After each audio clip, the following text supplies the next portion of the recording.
So, hello mga kawaray, especially na akong mga idol, mga lodi out there. Have a great day po.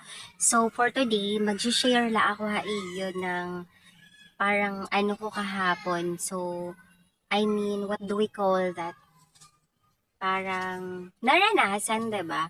So, pumunta ako ng bayan, tapos medyo pasyada kadali ay nga to ha proper.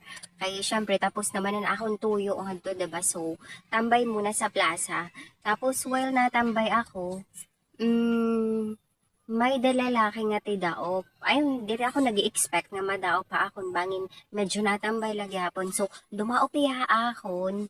Tapos, nag-ask lang ay aniya 10 pesos kay ginugutom ko no hiya. Adi man hiya o adi man si. Nakikita niyo, yan. Ilalagay ko dito o si. Oh, 'di ba? Yan siya.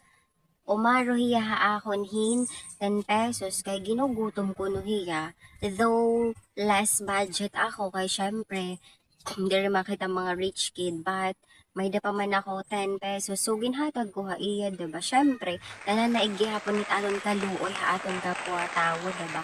Sabi nga, deri bali ng man nga rohiya ayaw la mangawat or manguwahin deri iya, diba?